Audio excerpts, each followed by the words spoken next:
गरुड़ पुराण प्रस्तावना। गरुड़ पुराण हिंदू धर्म के प्रसिद्ध धार्मिक ग्रंथों में से एक है। वैष्णव संप्रदाय से संबंधित गरुड़ पुराण में मृत्यु के बाद सद्गति प्रदान करने वाला माना जाता है।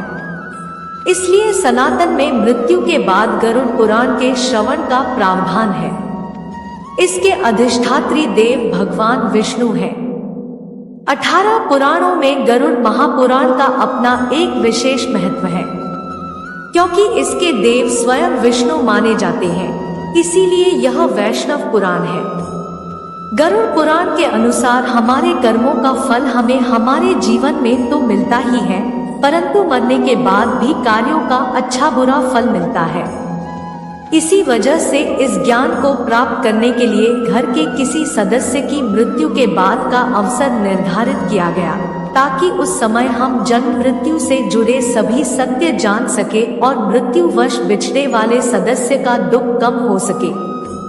विष्णु भक्ति। वास्तविक तथ्य यह है कि गरुड़ पुराण में भगवान विष्णु की भक्ति का विस्तार से वर्णन मिलता है। विष्णु के 24 अवतारों का वर्णन ठीक उसी प्रकार इस पुराण में प्राप्त होता है, जिस प्रकार भगवत पुराण में उपलब्ध होता है। आरंभ में मनु से सृष्टि की उत्पत्ति, ध्रुव चरित्र और 12 आदित्यों की कथा प्राप्त होती है। उसके उपरांत सूर्य और चंद्र ग्रहों के मंत्रा, शिव पार्वती मंत्र, इंद्र से संबंधित मंत्र, देवी सरस्वती के मंत्र और 9 शक्तियों के विषय में विस्तार से बताया गया है। श्लोक तथा विषय। गरुड़ पुराण में 19,000 श्लोक कहे जाते हैं, किंतु वर्तमान समय में कुल 7,000 श्लोक ही उपलब्ध है। इस पुराण को 2 भागों में रखकर देखना चाहिए। पहले भाग में विष्णु भक्ति और उपासना की विधियों का उल्लेख है तथा मृत्यु के उपरांत प्राय गरुड़ पुराण के श्रवण का प्रावधान है। दूसरे भाग में प्रेतकल्प का विस्तार से वर्णन करते हुए विभिन्न नरकों में जीव के पड़ने का वृत्तांत है।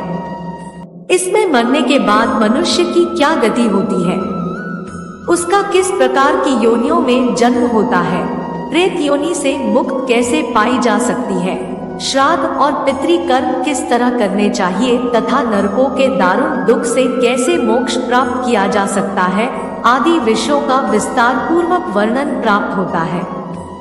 कथा। इस पुराण में महर्षि कश्यप और तक्षक नाग को लेकर एक सुंदर उपाख्यान दिया गया है। ऋषि के शाप से जब राजा परीक्षित को तक्षक नाग डसने जा रहा था, तब मार्ग में उसकी भेंट कश्यप ऋषि से हुई।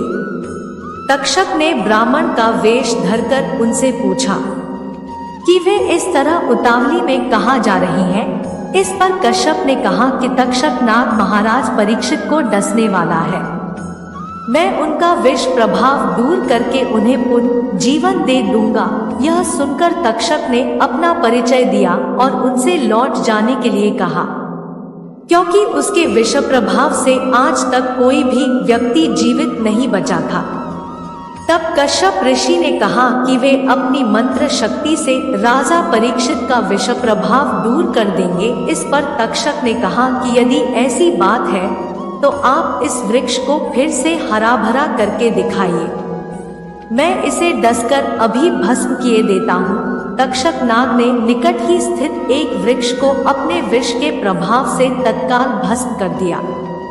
इस पर कश्यप ऋषि ने उस वृक्ष की भस्म एकत्र की और अपना मंत्र फूंका।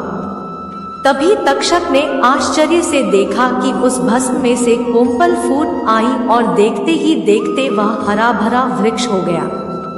हैरान तक्षक ने ऋषि से पूछा कि वे राजा का भला करने किस कारण से जा रही हैं। ऋषि ने उत्तर दिया कि उन्हें वहां से प्रचुर धन की प्राप्ति होगी। इस पर तक्षक ने उन्हें उनकी संभावना से भी अधिक धन देकर वापस भेज दिया। गरुड़ पुराण में कहा गया है कि कश्यप ऋषि का यह प्रभाव गरुड़ पुराण सुनने से ही बड़ा था। सार तत्व। इस पुराण में नीति संबंधी सार तत्व, आयुर्वेद, गया तीर्थ का महात्म्य, श्राद्ध विधि, दशावतार चारित्र तथा सूर्य चंद्र वंशों का वर्णन विस्तार से प्राप्त होता है। बीच बीच में कुछ अन्य वंशों का भी उल्लेख है। इसके अतिरिक्त गारुड़ी विद्या मंत्र, पक्षी स्वाहा और विष्णु पंजर स्तोत्र आदि का वर्णन भी मिलता है। गरुड़ा पुराण में विविध रत्नों और मणियों के लक्षणों का वर्णन विस्तार पूर्वक किया गया है। साथ ही हिंदू ज्योतिष, सामुद्रिक शास्त्र, सांपों के लक्षण, धर्म शास्त्र, विनायक शांति, वर्णाश्रम धर्म व्यवस्था, विविध व्रतोपवास, संपूर्ण अष्टांग योग, पतिव्रत धर्म महात्म्य, जपत कीर्तन और पूजा विधान आदि का भी सविस्तार उल्लेख हुआ है। इस पुराण के प्रेत कल्प में 35 अध्याय हैं, जिसका प्रचलन सबसे अधिक हिंदू धर्म में है। इन 35 अध्यायों में यमलोक, प्रेतलोक और प्रेत योनि क्यों प्राप्त होती है, उसके कारण, दान महिमा, प्रेत योनि से बचने के उपाय, अनुष्ठान और श्राद्ध कर्म आदि का वर्णन विस्तार से किया गया है। ये सारी बातें मृत्यु को प्राप्त व्यक्ति के परिवार वालों पर गहरा प्रभाव डालती है। वे दिवंगत व्यक्ति की सद्गति और मोक्ष के लिए पुराण विधान के अनुसार भरपूर दान दक्षिणा देने के लिए तत्पर हो जाते हैं। इस पुराण का उद्देश्य भी यही जान पड़ता है। नरक वर्णन। गरुड़ पुराण के दूसरे अध्याय में यह वर्णन मिलता है। इसके अनुसार गरुड़ ने कहा है, केशव, यमलोक का मार्ग किस प्रकार दुखदायी होता है, पापी लोग वहां किस प्रकार जाते हैं, मुझे बताइए। भगवान बोले, हे गरुड़, महान दुख प्रदान करने वाले यममार्ग के विषय में मैं तुमसे कहता हूँ, मेरा भक्त होने पर भी तुम उसे सुनकर कांप उठोगे। यममार्ग में वृक्ष की छाया नहीं है, अन्न आदि भी नहीं है, वहाँ कहीं जल भी नहीं है, वहाँ प्रलय काल की भांति 12 सूर्य तपते हैं। उस मार्ग से जाता हुआ पापी कभी बर्फीली हवा से पीड़ित होता है तो भी कांटे चुभते हैं, कभी महाविषधर सर्पों द्वारा डसा जाता है, कहीं अग्नि से जलाया जाता है, कहीं सिंहों, व्याघ्रों और भयंकर कुत्तों द्वारा खाया जाता है, कहीं बिच्छुओं द्वारा डसा जाता है। इसके बाद वह भयंकर असिपत्रवन नामक नरक में पहुंचता है, जो 2000 योजन के विस्तार वाला है। यह वन कौओं, उल्लुओं, गीधों, सर्गों तथा डौंसों से व्याप्त है। उसमें चारों ओर दावाग्नि है।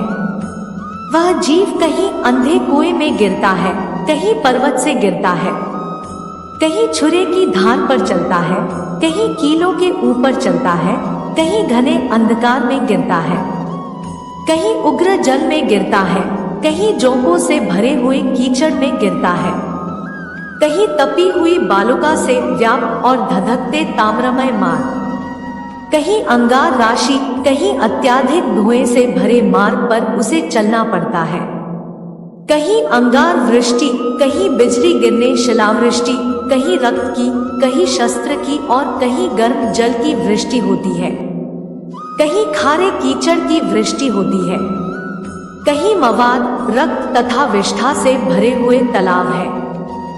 यममार्ग के बीचों बीच अत्यंत उग्र और घोर वैतरणी नदी बहती है। वह देखने पर दुखदायिनी है। उसकी आवाज भय पैदा करने वाली है। वह 100 योजन चौड़ी और पीप तथा रक्त से भरी है। हड्डियों के समूह से उसके तट बने हैं। यह विशाल घड़ियालों से भरी है। हे गरुड़, आए पापी को देखकर वह नदी ज्वाला और धूम से भरकर कड़ा में खौलते घी की तरह हो जाती है। यह नदी सुई के समान मुख वाले भयानक कीड़ों से भरी है। वज्र के समान चोंच वाले बड़े बड़े गीध हैं। इसके प्रवाह में गिरे पापी है भाई, हा पुत्र, हा ताप कहते हुए विलाप करते हैं। भूख प्यास से व्याकुल हो पापी रक्त का पान करते हैं। बहुत से बिच्छू तथा काले सांपों से व्याप्त उस नदी के बीच में गिरे हुए पापियों की रक्षा करने वाला कोई नहीं है। उसके सैकड़ों हजारों भंवरों में पड़कर पापी पाताल में चले जाते हैं, क्षण भर में ही ऊपर चले आते हैं। कुछ पापी पाश में बंधे होते हैं, कुछ अंकुश में फंसा कर खींचे जाते हैं और कुछ कोह द्वारा खींचे जाते हैं। वे पापी गर्दन हाथ पैरों में जंजीरों से बंधे होते हैं, उनकी पीठ पर लोहे के भार होते हैं, अत्यंत घोर यमदूतों द्वारा मुग्धों से पीटे जाते हुए रक्त वमन करते हैं तथा वमन किए रक्त को पीते हैं। इस प्रकार 17 दिन तक वायु वेग से चलते हुए 18वें दिन वह प्रेत सौम्यपुर में जाता है। ऐसी ही और वीडियो देखने के लिए हमारे इस चैनल ज्ञान की गंगा को सब्सक्राइब करें। धन्यवाद। हर हर महादेव।